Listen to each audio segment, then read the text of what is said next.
Sports Orbit. We make the world go round. It's about to go down.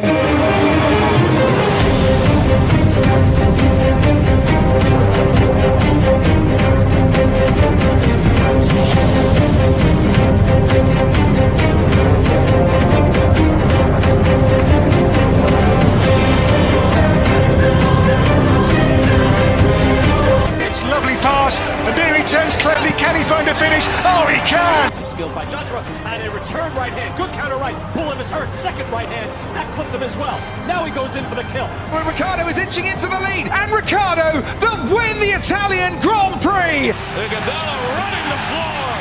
Still leading the way with Canada in there too with the Netherlands.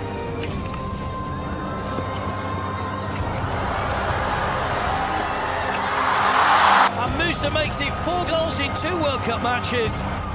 The Monaco Grand Prix! Ricciardo triumphant in Monza.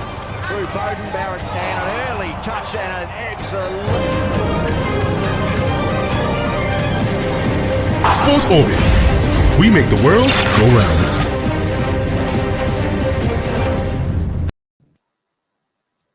Hello and welcome to Sports Orbit, reaching you live from Leadership Podcast Studio. My name is Afa Acho and Salifu Usman is also here with me. Salifu, welcome once again to Sports Orbit. Yeah, thank you, Mr. Afa. It's good to be back on the stage on the morning, on afternoon Monday. Yeah. And gradually, Yeah. then out of 2014, Only four surviving teams. 20 have gone home, including Nigeria's. Remaining 4. Do you see that the men have been Separated from the boys. In fact, So we see that those that came home, Nigerians are boys. in fact, Nigeria left so early that one begins to forget if they have actually participated in the tournament. Yes, exactly. Not like my wife was saying this morning, why is Nigeria not participating in the competition all over the island? Yeah, Nigeria was at the end of the competition, but they're out already. So that's so funny that Nigeria always make it in the last 4. Of the AFCON, but it's very unfortunate that we'll talk about that anyway on today's episode of Sports Orbit. So much in store we have for you. Of course, the NBBF, just when you thought that the crisis in the NBBF is finally over, a new dimension to the crisis opens again. And finally, the long-awaited committee that was set up by Sunday Dairy Minister of Sports to look into the confusion that surrounded the NBBF finally came out, but maybe too little, too late. We also have AFCON review matches 4 that went down during the weekend, and we'll also give you a taste of what's to come in semi-final matches, as there'll be some heavyweight encounters to tell you. That and many more. There's some transfer news, all that we have for you in today's episode of Sports Orbit. First, we'll begin with basketball, where there's confusion as Igoche emerged NBBF president in Abuja, while Kida emerged as the president in Benin.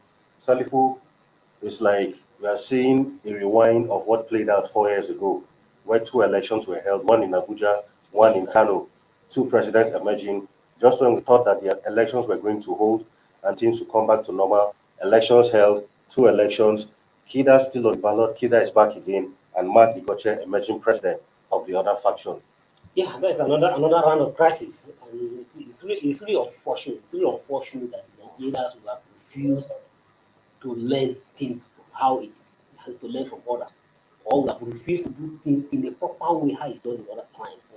And for me, I don't know. I blame all those scenarios, all this what has happened. I blame everything on the Ministry of Youth and Sport. Starting from Dalong. Yes, from Dalong era.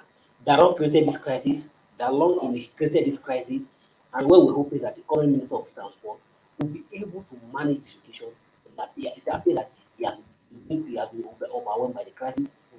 But and at the same time, what I'm wondering is indecision about the whole thing to prolong this issue.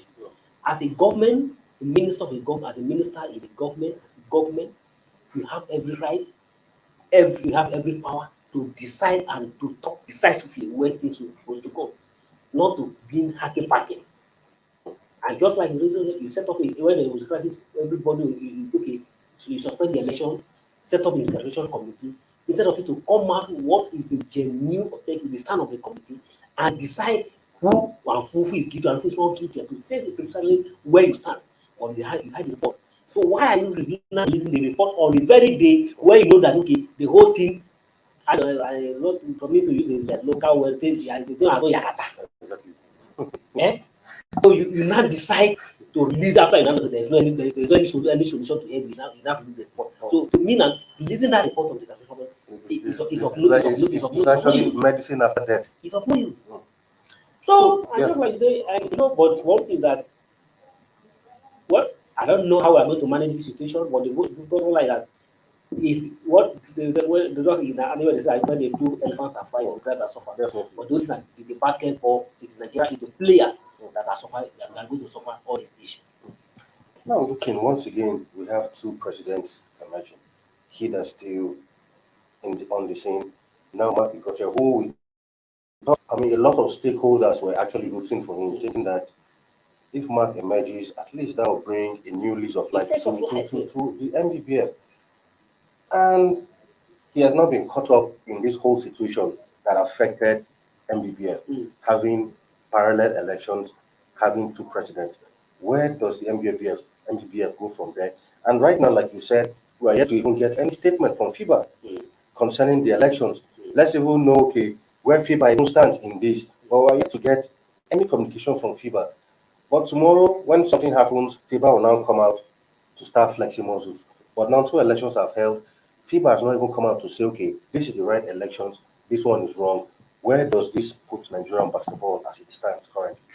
The issue of fever is also, if you even look at it holistically, looking into the origin of this basketball crisis in Nigeria, FIBA also should be blamed, has 40% or 45% of the problem. Because in 2017, if you remember vividly, when the two elections were held, FIBA in its own wisdom, by his own stand and by his own, came out to say that the two elections both the elections in Kano and Abuja were null and void. That none of the election meet it standard. Okay, and say that okay, there's good and the only way it should be another fresh election. The basketball stakeholders were waiting patiently for another fresh election to be ordered by FIFA. The same FIFA hold their arm and come with another letter that okay, in as much as we say the two elections are cancelled, but it's in as much as the two elections are cancelled because you understand the language, the body language of the 10 ministers, something like that. So the Solomon Dalong was told towards Kida. That's okay. Okay, that means we are going to communicate with Kida. Anything that has to do with the international international tournament. You are communicating with Kida. And all of a sudden you keep silent, you keep a slave man over either to come out to hold another election to come out until the crisis after 4 years, the crisis keep on going to where we are today. And now Igoche being as a PhD gentleman who it is, but it's not a victim of the circumstances. In as much we know say it's not a creation of this crisis, but he has found himself in the middle. Now say who should and not below. And for instance, why I'm still blaming the whole issue on the Minister of Youth and Sport is that, for instance, if you remember vividly the circular issued by the Minister of Youth and Sport that after about a month, 2 weeks ago, that election should be held in Abuja. Ministry have not come out to counter or to issue any contrary to that statement. That the NBL will hope it is the minister that said to the election in Abuja. And you hear that some people are going to be they need to keep quiet. For what? It's very, very sad situation. Now we are in a state of confusion. Where do we go from? It looks like the crisis has even blown out of proportion currently because it looked like we are coming to the end of the crisis. Now the crisis has taken a whole new complete dimension. Completely. And now it's going to be a show of muscle. Exactly. Because knowing Mark's pedigree also in the game, I don't think Mark will take this line down wherever the decision goes. So I think this would also be a fight too for Mark. And more importantly, that the most of the stakeholders, the basketball, the players, everybody, the players who play this game are with him. And at the same time, if we're in a country that we are not sincere about what we've done. And if I'm a country that we don't even fear that we have a name to protect. If you have a name to protect, for this time I'm not trying to say to protect anybody. The same Kida who were being criticized even by the players he feel to represent Kida, remember, he called the player themselves, he called them name, talks and this. And at the same time, remember the sagas of the Tigers who protested that their money were not paid. So, such a person at least the minister of youth and sport should have come out to take a decisive decision that no, the election in a clear contest. And if Lekki Gadere claim that yes, he has it, why are you running to Benin? When the minister say you should hold the election now, why are you running to Benin? Because of course it was not a proper election, so they had to put it somewhere where too much attention will be there. Well, still in that vein, finally the recommendations made by the NBBF Reconciliation Committee set up by the Ministry of Youth and Sports Development finally came out. The problem is this report is coming a little too late. There's nothing little late. It's already late. It's coming up. It's made Saturday. This committee was set up when I think it was around October. Yes. Since around October. This is January. How long was it supposed to take? The committee was submitted that report since. So what stopped the ministry or whoever in charge of the findings of the committee from releasing this report until you have to wait until after there's now a parallel election that has further divided the NBBF the more, and you're coming out with the findings of the committee. Whose interest is this report? Whose interest, one? Then secondly, what do you think should happen with this report now? Because there are two factions now. So who is going to implement the findings of this committee? Is it the MAC-led NBBF or the Kida-led NBBF? No, their recommendation was the essence of the committee was to be able to harmonize and bring them to settle the crisis.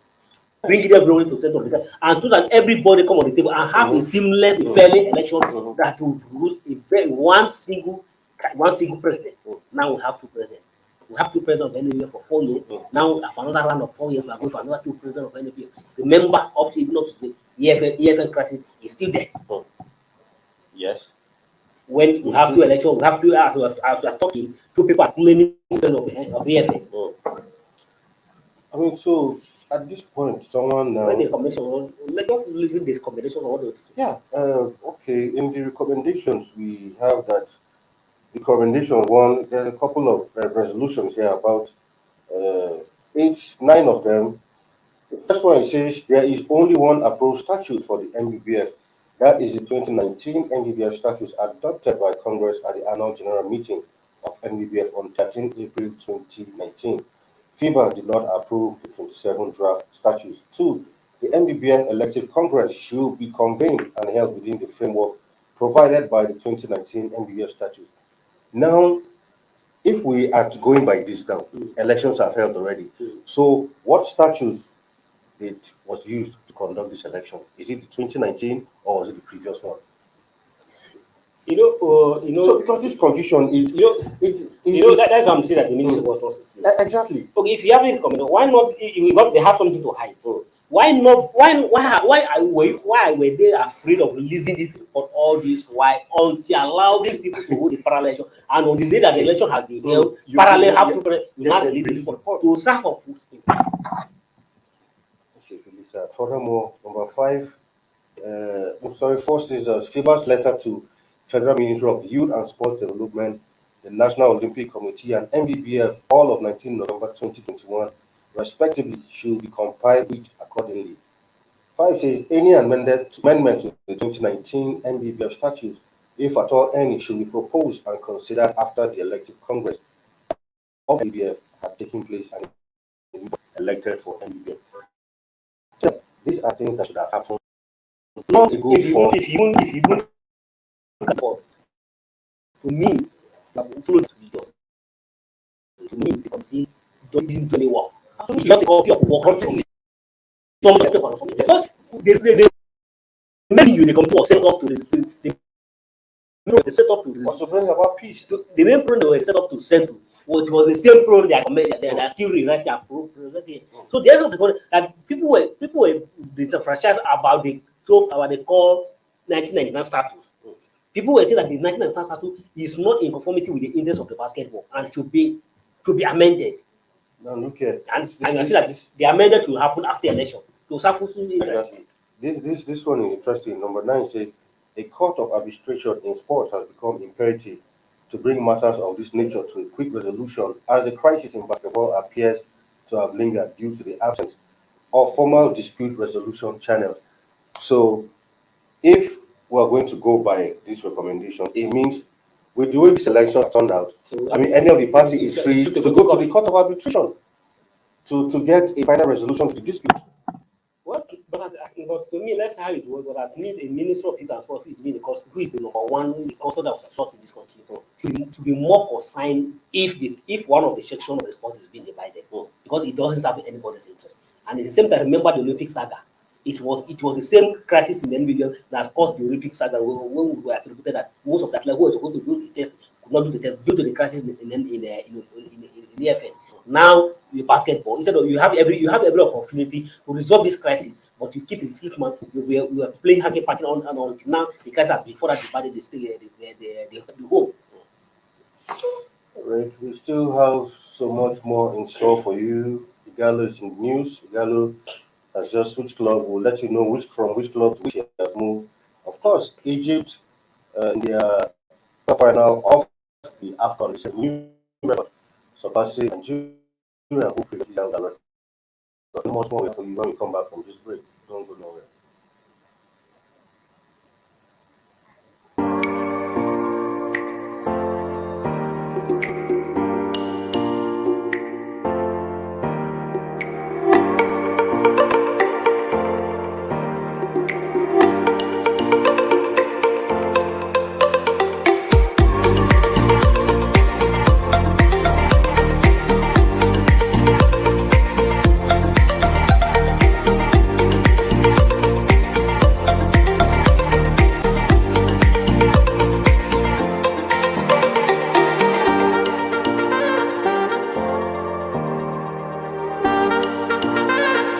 For sponsorship and advert placements, please contact 080-3688-6158. Last Word Leadership Podcast Studio. You have the last word.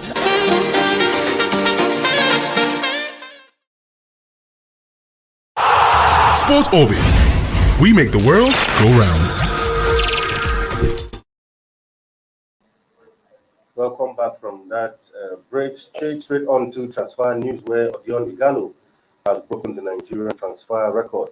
Igalo broke the transfer record following his move to Al Hilal, which made him the most expensive Nigerian player.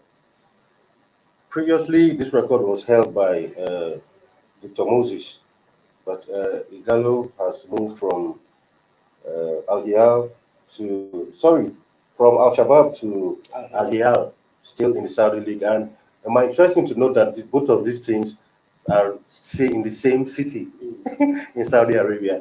Won't this be some sort of, I don't know what gave rise to the move, but there were some rumors I heard yesterday that suggested that issues around the AFCON led to him making this move. Because he feels if he doesn't do this, he might be ruled out again when Nigeria takes or in the playoffs, and eventually if we qualify, he might eventually miss out. So he had to seek for a transfer, which Al Hilal finally came to his rescue. What do you make of this? Well, it's like I think Igalo is okay. It's no longer a small boy. He's a matured man, he's an adult, and he do what is right for him. So football is all about your interest first. Because apart from the game, you also play where you feel that your interest can be preserved. And if you feel that where you are, your interest is not being preserved, people are hinging on your right. So I think you have no any reason to stay where you are. Where you see that you don't have the full right to exercise yourself. So if he that decision, I think so big, and the good thing is that he's even going to earn more pay compared to what he was earning. So to me, that's a fantastic matter. It's a very wise decision for him. But it appears that Igalo may finally end his career in Saudi Arabia. But I was hoping that after this, he should be able to go out of the Saudi Arabia and play for where that he play football more quickly. Do you think Igalo is interested in playing in Europe? Well, money is interesting. Exactly, because I mean, they're looking at it like, I mean, he doesn't have anything to prove again in Europe. At 32. Exactly. I mean, he feels, why not just play, just take it easy. If you get a call up to the Eagles, fine, but for now, just play and earn some petrodollars, as the case may be. All right, away from that to the AFCON, where Egypt has surpassed Nigeria after their win against Morocco. Previously, Nigeria held the record for the most semi-finals, but with that win over Morocco, Egypt has surpassed Nigeria's record. Too bad because, like we were saying before we came onto the show, I mean, it felt very strange watching the AFCON and not seeing Nigeria at this latter stage. In the past, no matter what kind of players we had in the team, no matter who was the coach, somehow we always knew that definitely the top four we're going to end up in the last four of AFCON. But this time around, this is not the case. And this goes to show you again, like we keep saying, that football has changed tremendously in Africa. Now you see teams like, you can see the fight, teams like the up to the quarterfinals, Yes. who were even playing in their maiden edition of the AFCON. So this tells you that things have really changed. So I think if Nigeria must continue that tradition of being one of the top teams in Africa, we really need to see. Yes, indeed. You can't say it better than the way you are rightly put it. Nigeria will need to sit up. It will must feel to be considered as one of the giants of Africa. At the same time, just like saying, it's still very strange. Like I was saying, like how they talk about this one. It's like, yeah, how can they come that Nigeria can even make it to the quarterfinal? What we talk about the semi-final? Well, potentially, there's no matter how bad or how poorly it is, Nigeria must always make it to the semi-final. But unfortunately, even this time around, they didn't make it to the quarterfinal, to the talk of the semi-final. And if you look at it, it's all, if you look at it in a race, it's not all about how who started well. It's about who finished the race well. Okay, and if you watch the four teams that are remaining in this competition now, if you look at the league from the preliminary stage, if you look at the competition from the Senegals were not fantastic in their first game. They struggled to win their first match. Egypt lost their first match to Nigeria. Burkina Faso lost their first match to Cameroon. But it's still, most of those teams who started wrongly, who started lowly, were still in the competition. Why those that started brilliantly, Cote d'Ivoire, Nigerians, and name them, today they are at home. So football is just like a marathon race where you know that who started with the fast speed. But it's like we play our own game in the first round, and then we out. Now remaining the fourth team, two West African team, one South Africa, one Central African team, and then one North African team. So as you look for the look at either we like it or not, definitely there must be a West Africa team in the semi-final, in the final of the competition. And good as it is, and Salah has made the bet that they are going to make it can this time around. To me, either you like Egypt has dominated this competition, win the highest, several times. Now they are on their way to make it the eighth time. Why people are still trying to catch up with them? Now they want to extend it. Actually, we'll look at results that went down in the quarterfinal matches during the weekend. Of course, Egypt against Morocco, that was a tough encounter. At first, it seemed like Morocco were going to be runaway winners in that one, but a Mo Salah inspired Pharaohs came back strong in that one and won that one to take their place and against with Cameroon in the semi-final. Yes, kudos to Mohamed Salah. He proved that he's a leader. He really showed that he is a leader. He can carry the body of the leadership of the team. And he rather display against the Morocco and then the match where it's the same time Salah were mocking for when he couldn't get he was kicked against Nigeria. But you can see clearly years that Salah is still who is the top star who he is, and he was able to carry the Morocco all together, scored equalizing goal, creating another goal, and that ensure that so let's see how it goes, but let's look at against Cameroon. That would be a rematch of 2017, 2017 final when they lost on the penalty shootout to Cameroon in that one. This time around, now Cameroon is still at home, and having the support of their fans, definitely Egypt will have to rely on their tactics and see what they can do against the Cameroon. Because if you're looking at it, Cameroon is going to enjoy a better overwhelming support, and more important, but Egypt will allow this time around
Sports Orbit.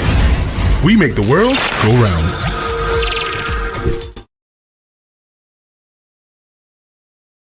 From that sudden break in transmission, quickly we'll move over to transfer news. Of course, today is the transfer deadline for transfers all across Europe. The January transfer window, actually, where Barcelona's chase for Aubameyang is looking like it might not happen, or it might happen. We don't know. We'll wait and see what might happen in that one later on tonight.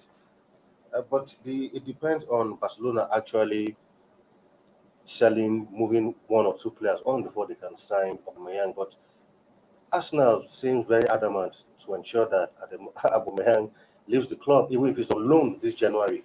And finally, by the end of the season, they'll find a way of getting rid of him completely. So what the report is, Obama is already at the new camp, trying to finalize if evidently no move. So let's go out by the next couple of hours. Yeah. We'll be able to know the final thing. But it look like it most look like likely that he's going to be a Barcelona player as a loan player. He's going to be loaned to Barcelona. Yeah, because Barcelona are trying to also sell Dembele on a loan move. So as of yesterday, we had Chelsea and Man United were interested in bringing him for the 6 months loan with the option to buy. So, well, there'll be plenty of activities tonight. This is deadline day, and we expect a lot of activities to Barcelona, because of what happened to this guy. Messi situation. No, not apart from this former Manchester United player, Aguero. Yeah. So because Manchester player.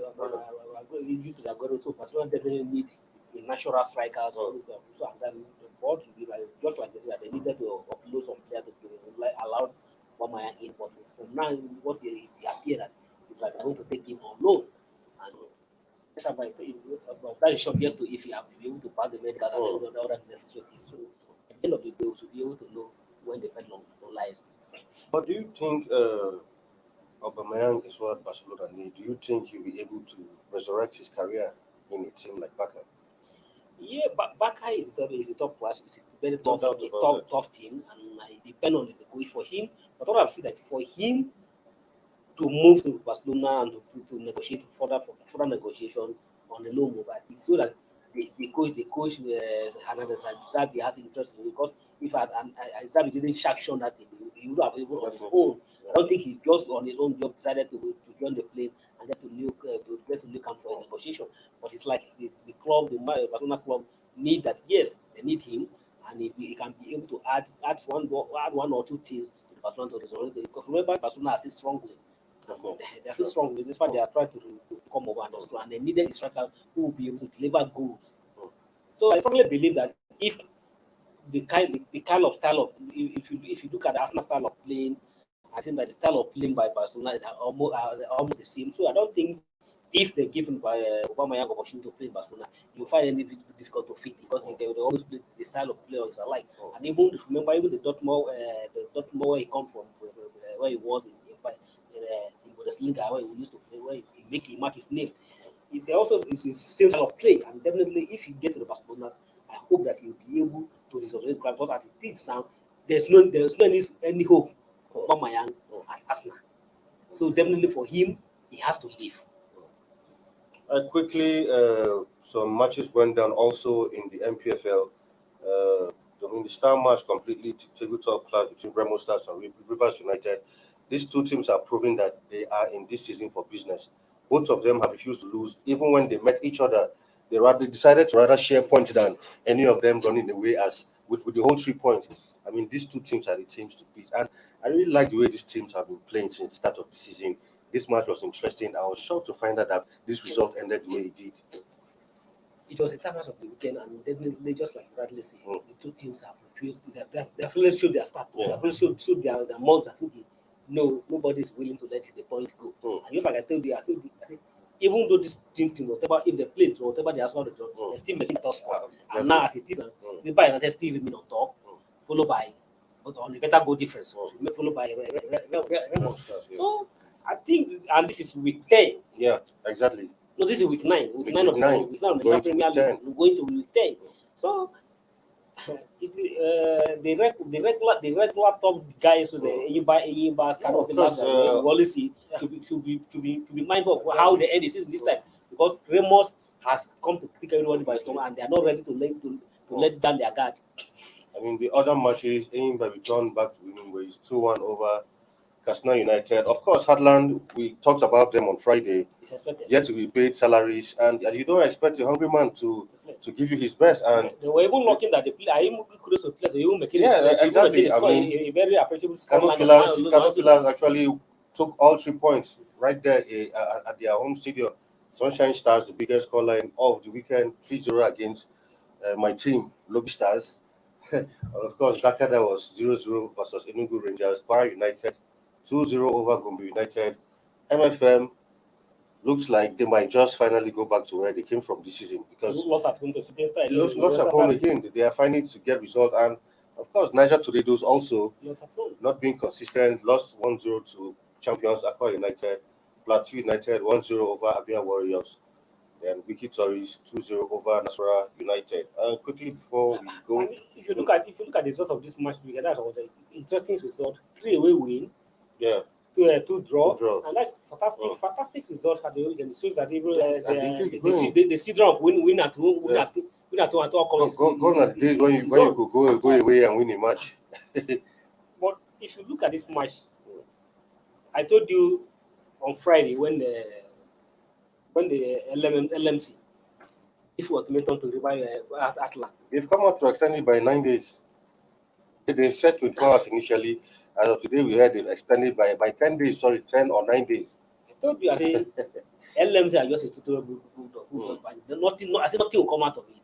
Now, today, they have said anything. The only story you see at the weekend was that they are only Plateau United for a comment over very comment on social media. When you have a very issue at your hand to deal with, the players are not being paid for months. You are talking about a club who's making a comment on social media. Very quickly before we go, Lampard has been appointed coach of Everton. Recall that Everton fired former manager Rafael Benitez, and the former Chelsea legend is now to take in charge at Everton. Do you think this is the right move? I mean, is Lampard a better coach than Rafael Benitez? Well, I wish him well, but I feel sorry for Everton. I'm not writing Lampard off, but I feel sorry for Everton. You know, say Everton, the unfortunate that they fell on there that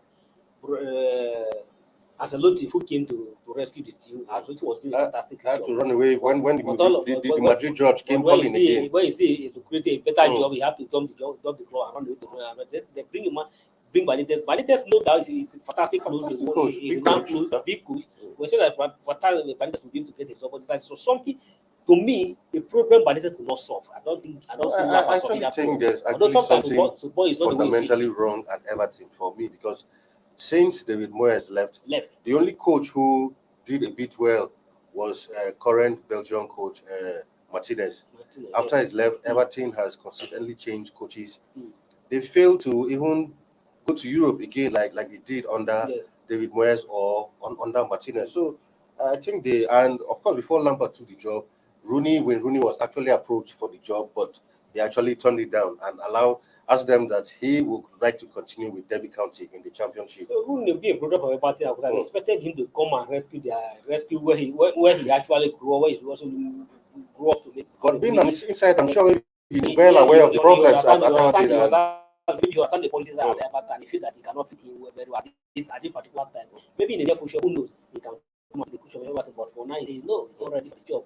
But for Lampard to accept the job, he only go. Maybe he depend on this discussion and what he the assurance the management at the club have given to him, just like he tried to do that. That's some assurance from the management that they're going to be certain thing, but it's going to be very, very, very important for Lampard to succeed at the Everton. All right, viewers, for now, this is where we slam the brakes on today's episode of Sports Upbeat. And once again, thank you for being in the studio. Thank you. Until we come your way tomorrow again with another exciting episode, stay safe out there. My name is Afachu, your host, and it's bye-bye from here. Thank you for watching. For sponsorship and advert placements, please contact 080-3688-6158. Last Word Leadership Podcast Studio. You have the last word.